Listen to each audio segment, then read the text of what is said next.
Thank you udah nonton video ini. Halo semuanya, kembali lagi di Pemantik Malam. Jadi kali ini aku mau bahas kasus yang terjadi di kota Pempek, yaitu kota Palembang. Yang dimana kasus ini sempat menghebohkan warga Palembang, bahkan masyarakat Indonesia tahu dengan kasus ini. Dimana kasus ini adalah hilangnya debt collector yang saat ditemukan sudah terbujur kaku dalam sebuah lubang di sebuah distro bernama Anti Mahal, tepatnya di Mas Krebet, kota Palembang. Kasus ini menurut aku tuh cukup tragis, yang mana melibatkan beberapa orang untuk menghabisi debt collector ini dengan cara kejam dan bahkan sangat keji yang menurut aku yang mengetahui kasus ini. Sebelum kita bahas kasus ini, jangan lupa subscribe dan hidupkan lonceng di bawah ini. Siapkan makanan dan minuman kalian untuk mendengarkan kasus ini. Ayo kita tonton.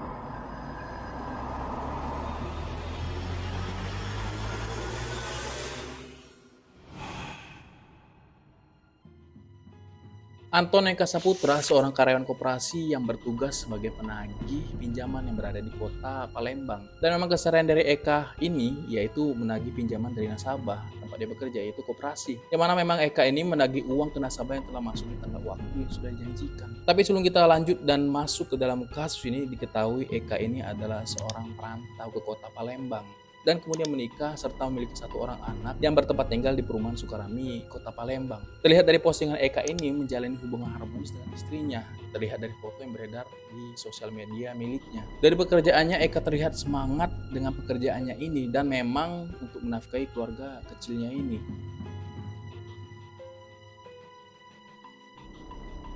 Nah, awal kejadian ini, Eka Saputra ditugaskan oleh pihak koperasi untuk menagih uang ke beberapa nasabah. Yang mana pada saat itu ada beberapa nasabah yang harus Eka tagih karena pada tanggal yang sudah dijanjikan. Di mana awal kasus ini terjadi pada tanggal 8 Juni 2024 sekitar jam 10.30 pagi. Eka baru pamitan kepada istrinya untuk bekerja dan menagih sejumlah uang pada nasabahnya. Akan tetapi setelah berangkat dan bekerja dan selang beberapa jam, nomor Eka ini tidak bisa dihubungi atau lost contact. Dengan kecurigaan tersebut, yang mana Eka tidak bisa dihubungi, pihak keluarga pun sempat panik dan segera melaporkan hilangnya Eka ini ke pihak berwajib. Anton Eka Saputra diketahui sudah 3 hari menghilang sejak dia berangkat kerja pada tanggal 8 Juni 2024 dan membawa kendaraan yaitu motor Vario. Keluarga Eka juga sempat menanyakan ke beberapa nasabah yang sering Eka kunjungi dan hasilnya nihil. Dari informasi yang semakin mengkerucut, ternyata memang salah satu pemicu hilangnya Eka ini adalah Antoni, pemilik distro yang memiliki slogan Distro Anti Mahal,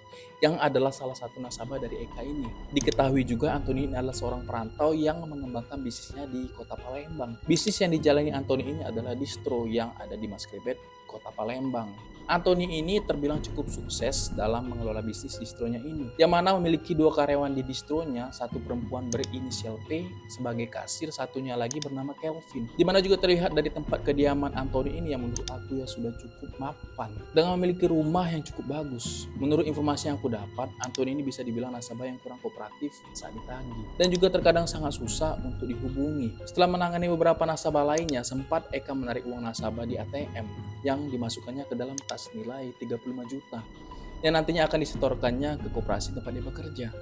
Nah, setelah menagih ke sejumlah nasabah di jam 10.30, tibalah Eka menghubungi Antoni melalui telepon dan menagih uang yang sudah Antoni pinjam. Perlu diketahui, tempat Eka bekerja ini sebenarnya bisa menagih uang nasabah melalui telepon ataupun datang langsung ke nasabahnya. Nah, ketika Eka menelpon Antoni ini, terjadilah cekcok antara mereka berdua. Yang mana dalam pembicaraan mereka ini, Antoni belum dapat mengembalikan pinjaman uang tersebut. Dari informasi yang saya baca juga dari berita, pinjaman Antoni ini adalah senilai 5 juta rupiah. Akan tetapi dijelaskan Eka bahwa dengan belum terbayarnya pinjaman itu, bunga dari pinjaman itu sudah membengkak menjadi 24 juta. Mungkin teman-teman tahu tentang bunga pinjaman koperasi, ya boleh komen di bawah. Bahkan dari panjangnya pembicaraan mereka ini, Antoni sempat ingin meminjam uang kembali kepada Eka ke koperasi tempat Eka bekerja. Sontak dari sini Eka semakin kesal dengan tingkah Antoni ini. Eka pun berencana untuk datang ke toko distro milik Antoni dengan sendirian. Mendengar Eka yang terlihat kesal, Antoni memiliki niat jahat untuk menghabisi Eka ini. Mengetahui Eka akan mendatanginya untuk menagih uang tersebut, timbullah rencana Anthony untuk melakukan hal keji kepada Eka ini. Mungkin dengan rasa kurang setuju dengan pendapat Eka yang terlihat mendesak Anthony. Dari informasi yang aku dapat juga sempat ada ancaman dari Eka, yang mana ancamannya ini adalah akan membawa rombongan ke distro milik Anthony. Kita lanjut. Dengan rencana gilanya ini, Anthony segera menghubungi rekannya yang bernama Pongki untuk membuat skenario menghabisi Eka ini. Dari berita yang aku dapat juga, kejadian ini memang sudah direncanakan Anthony dan rekannya yang bernama Pongki. Sesampainya Eka di distro milik Anthony, si Pongki ini masuk dan berlaku seperti seorang yang berbelanja di distro milik Anthony ini. Yang mana ini juga termasuk strategi dari Anthony ini agar tidak terlihat curiga. Dan memang kejadian ini begitu cepat yang tidak membuat warga sekitar itu curiga. Diketahui juga tempat distro milik Anthony ini adalah di pinggir jalan yang seharusnya ramai akan lalu lintas warga sekitar. Tapi ya nasib berkata lain. Saat Eka masuk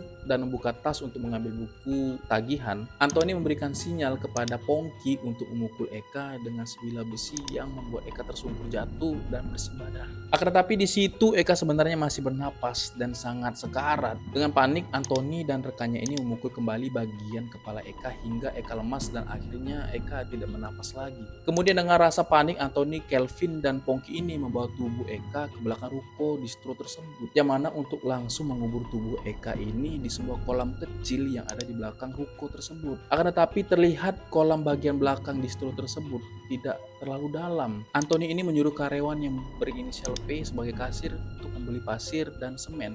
Sedangkan Anthony dengan panik menutup toko distronya tersebut. Setelah si kasirnya ini kembali dari membeli pasir maupun semen tersebut, Anthony dan karyawannya ini menggali lubang di kolam tersebut agar lebih dalam untuk tubuh si Eka ini. Gimana sih menurut kalian dengan situasi tersebut? Sempat-sempatnya untuk berpikir sepsikopat itu.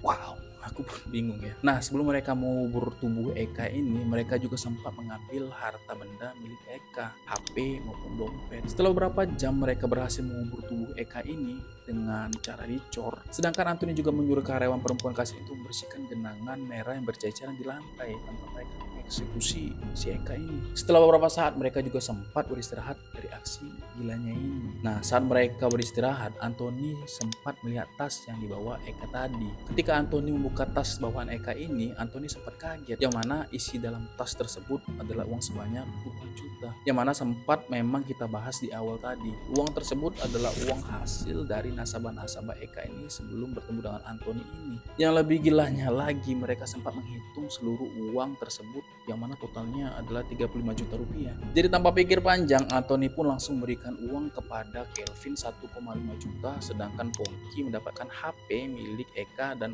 uang 1,5 juta juga. Dan untuk si kasir ini diberikan motor Vario milik Eka ini, yang mana uang 1,5 juta ini nantinya akan digunakan untuk pelarian Kevin, Pongki keluar kota, di mana diketahui pelarian mereka ini ke berbagai tempat. Si kasirnya ini langsung kabur ke Kabupaten Palawang dengan membawa motor Vario. Pongki kabur ke Batam, sedangkan Kelvin dan Anthony kabur ke Padang untuk bersembunyi setelah perbuatan keji mereka ini.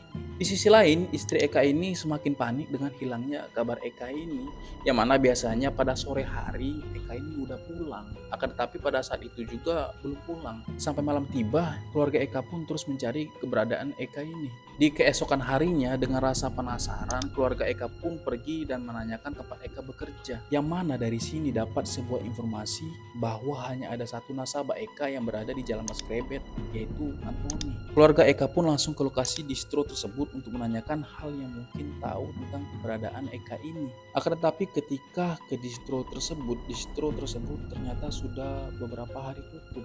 Setelah mendapatkan informasi dari warga sekitar, dengan rasa curiga yang sangat kuat, kembali keluarga Eka ini mendatangi distro tersebut, yang mungkin karena rasa penasaran dan janggal yang mereka rasakan. Ternyata pada saat ke distro, terlihat ada CCTV yang mengarah sedikit ke arah distro tersebut. Dari sini keluarga Eka pun langsung meminta tolong untuk mengecekkan CCTV yang berada sekitaran distro tersebut, yang mana mungkin ada titik temu dari secerca informasi dari CCTV itu. Singkat cerita, ternyata setelah dicek CCTV tersebut, ya benar saja, di hari Sabtu tanggal 8 Juni 2024, tepatnya di jam 10.30, emang terlihat Eka ini datang ke distro tersebut dan masuk tapi tidak keluar lagi, yang mana hanya ada Anthony dan karyawannya saja yang keluar masuk distro tersebut. Nah, disinilah keluarga Eka semakin curiga dengan distro ini. Dari sini juga keluarga Eka pun menghubungi pihak berwajib, yaitu polisi, untuk memberikan informasi yang menurut keluarganya ini semakin membuat curiga dengan distro ini. Setelah menerima laporan dan bukti dari CCTV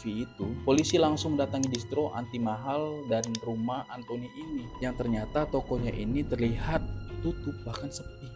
Di sisi lain, polisi juga melacak keberadaan HP milik Eka ini yang ternyata ketika dicek HP-nya berada di kota Batam. Dengan sigap, polisi di Palembang langsung meminta bantuan dan menghubungi pihak kepolisian yang ada di Batam. Yang akhirnya Pongki inilah berhasil diamankan pihak kepolisian di tempat persembunyiannya. Dari sini juga Pongki pun dibawa ke kota Palembang untuk dimintai keterangan lebih lanjut atas kepemilikan HP milik Eka ini. Karena tidak bisa mengelak lagi, akhirnya Pongki pun mengakui perbuatannya ini yang menghabisi Eka karena disuruh Anthony, dan juga mengakui telah mengubur tubuh Eka ini di belakang distro tersebut dengan cara dicor, tepatnya di kolong kecil di belakang distro ini. Aku bingung dengan semua cerita tentang serial ini, itu sangat kejam. Kita lanjut. Kemudian polisi pun membawa Pongki ini untuk memberikan informasi di mana mereka kubur tubuh Eka dengan cara dicor ini. Setelah polisi berhasil membuka distro tersebut dan Pongki langsung menunjukkan tempat di mana Eka dikubur dengan cara dicor. Nah, setelah 4 jam menggali coran tersebut, dari sinilah tubuh Eka ditemukan. Dan memang sudah terlihat mengeras karena dicor. Setelah berhasil dievakuasi, tubuh Eka ini pun langsung dibawa ke Rumah Sakit Bayangkara Kota Palembang untuk langsung dilakukan autopsi. Sedangkan di sisi lain, polisi pun memburu pelaku lainnya termasuk Anthony sebagai otak dari kasus ini. Tidak butuh waktu lama, polisi pun menangkap Anthony di Padang saat makan malam di sebuah restoran. Pada saat diinterogasi, Anthony pun menceritakan ada sisa 2 orang lagi yang terlibat pada saat itu, yaitu Kelvin dan karyawan kasir yang berinisial P. Dengan cepat polisi pun langsung melakukan pengejaran yang akhirnya si kasir yang berinisial P ini ditangkap di kampung halamannya dengan bukti motor Vario milik si Eka ini, yang mana masih menjadi sebagai seorang saksi. Sedangkan si Kelvin menyerahkan diri ke kantor kepolisian karena saat diinterogasi, si Kelvin ini tidak tahan dengan gangguan gaib yang dialaminya atas perbuatannya kepada korbannya ini. Nah, dari kasus ini belum ada keputusan tetap hukum yang diberikan kepada pelaku-pelaku ini. Tapi Anthony, Pongki, Kelvin terancam hukuman mati seumur hidup atau hukuman 20 tahun penjara. Jadi teman-teman, kita banyak belajar dari kasus ini dan semoga kita terhindar dari semua kejadian-kejadian yang menurut aku sangat keji ini. Yang mana menurut aku juga kasus ini sangat-sangat di luar nalar manusia. Dan untuk keluarga korban semoga diberi kesabaran dan keikhlasan. Oke, aku tutup kasus kali ini. Bye-bye.